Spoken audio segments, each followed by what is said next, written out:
اعوذ باللہ من الشیطان اللعین الرجیم بسم اللہ الرحمن الرحیم الحمد للہ رب العالمین الصلاة والسلام علی اشرف الانبیاء والمرسلین وخاتم النبیین بالقاسم محمد وعلی اہل بیتہ الطیبین الطاہرین المعصومین ولعنۃ اللہ علی اعدائہم اجمعین من الآن الی قیام یوم الدین اما بعد۔ محترم ناظرین، السلام علیکم ورحمۃ اللہ وبرکاتہ۔ ایک بار پھر آپ حضرات کی خدمت بابرکت میں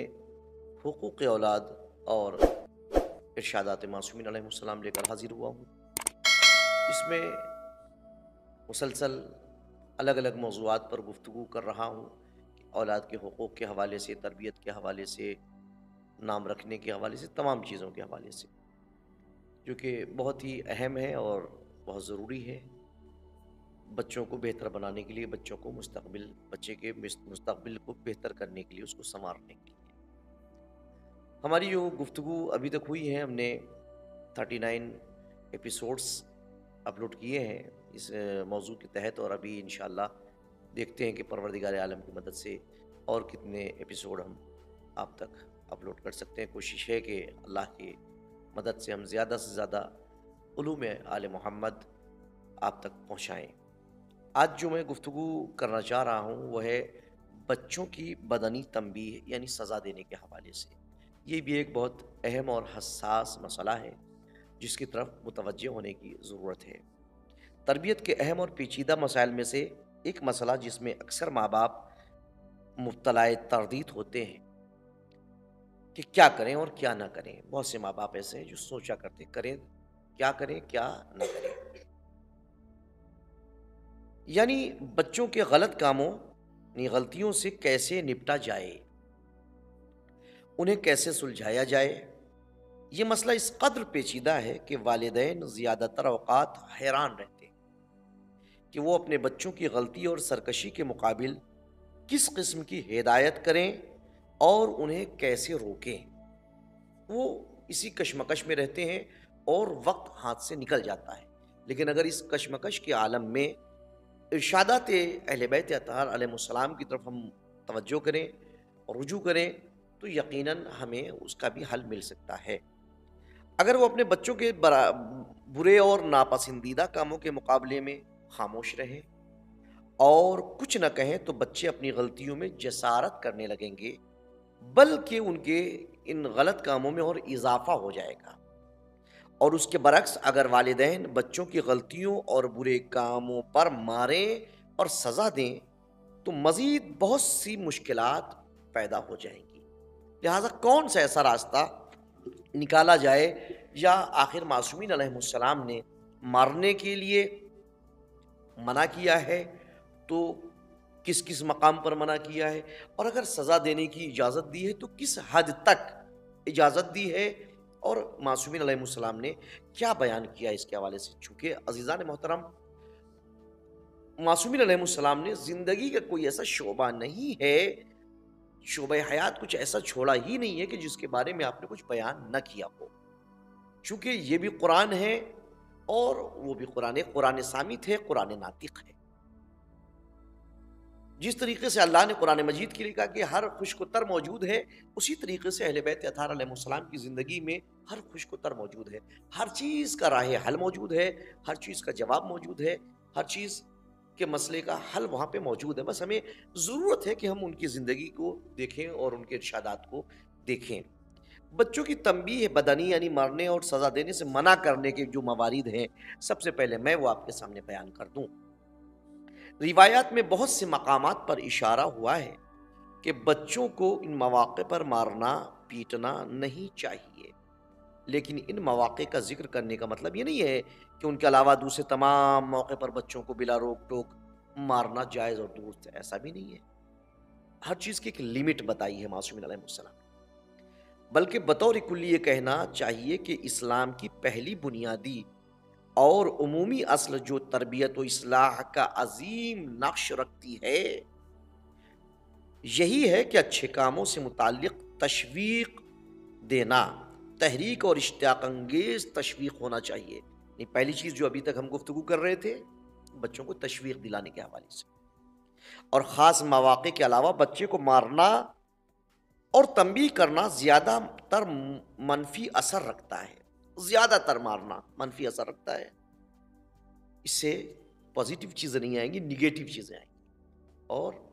کوئی بھی ماں باپ یہ نہیں چاہتے کہ بچوں میں نگیٹو چیزیں نظر آئیں، وہ پازیٹیو چاہتے ہیں، تو اس کے لیے معصومین علیہ السلام کے ارشادات کا سہارا لینا پڑے گا۔ اور اگر کہا جائے کہ حسب ذیل مقامات پر بدنی تنبیہ نہیں کرنا چاہیے تو یہ کلام تنبیہ و سزا کے ترک کی تاکید ہے، دوسرے مواقع پر سزا دینے کی تائید نہیں ہے۔ نمبر 1، وہ جگہ جس کا روایت میں نام لیا گیا ہے اور بچوں کو اس موقع پر مارنا نہیں چاہیے، وہ جگہ جہاں بچوں کا مقدس اور مبارک نام رکھا گیا ہو۔ بہت سی میں نے ابتدا میں کچھ احادیثیں بیان کی ہیں معصومین علیہ السلام کی، کہ جہاں پر کہا گیا ہے کہ بچوں کو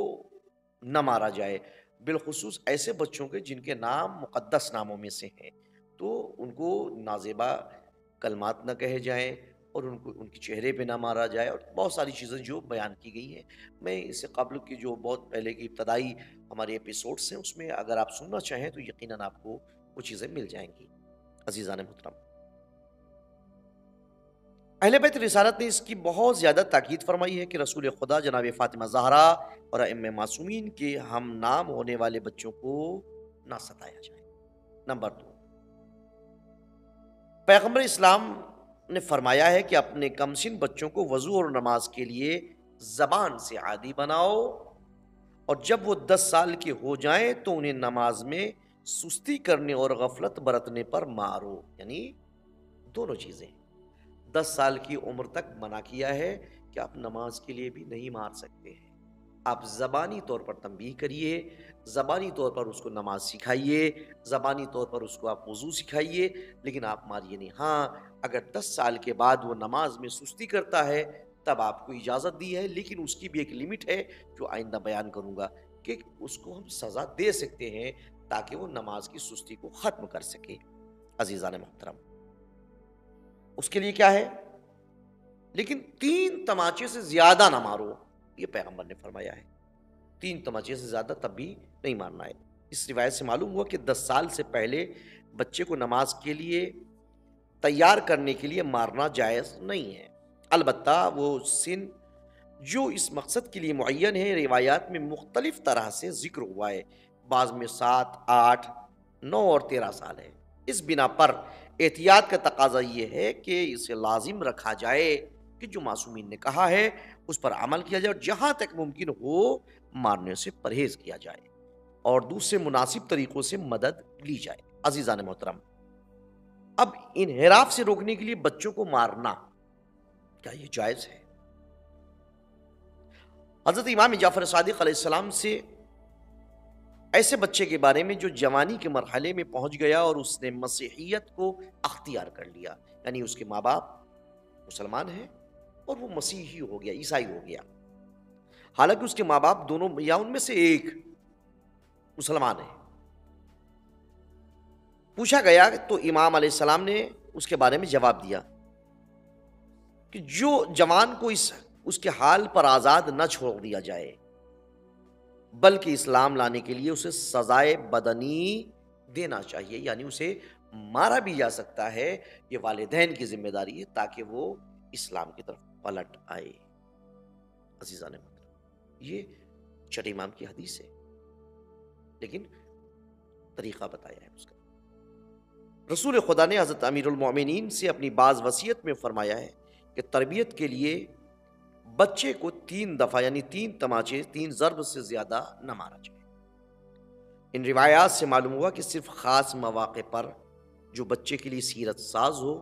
اجازت دی گئی ہے کہ والدین تنبیہ سے فائدہ اٹھائیں، بچے کو یعنی ماریں۔ ایسا نہیں ہے کہ ہر غلط کام جو بچے سے سرزد ہو یا اتفاقاً ماں باپ کی ناراضگی کا کام ہو ان مواقع پر بچے کو مارا جائے، ایسا بھی نہیں ہے۔ یعنی معصومین علیہ السلام نے اس کی ایک لمٹ بتائی ہے، ہمیں اس لمٹ کو تجاوز نہیں کرنا ہے، اس کو کراس نہیں کرنا ہے۔ لمٹ کراس کریں گے تو ظاہر سی بات ہے کہ پھر اس کے بھی بہت سارے نقصانات ہیں، پھر زیادہ مارنے کے لیے کیا معصومین علیہ السلام نے بیان کی، انشاءاللہ یہ کل آپ کی خدمت میں بیان کروں گا کہ کیا کیا معصومین علیہ السلام نے مارنے کے سزا کے حوالے سے کہا ہے، کہ اگر ہم زیادہ مارتے ہیں بچوں کو تو اس کی دیت بھی ہے تو کتنی ہے، اور کس حد تک مارا جائے کہ نشان آئے یا نہ آئے. یہ چیزیں انشاءاللہ کل آپ کی خدمت میں بیان کروں گا. جب تک کے لیے آپ سے میں اجازت چاہتا ہوں، اس امید کے ساتھ کہ آپ میرے ویڈیوز کو دوسروں تک ضرور شیئر کرتے ہیں، اور جنہوں نے سبسکرائب نہیں کیا ان سے آپ سبسکرائب بھی ضرور کرنے کو کہتے ہیں، تاکہ علوم آل محمد زیادہ تر لوگوں تک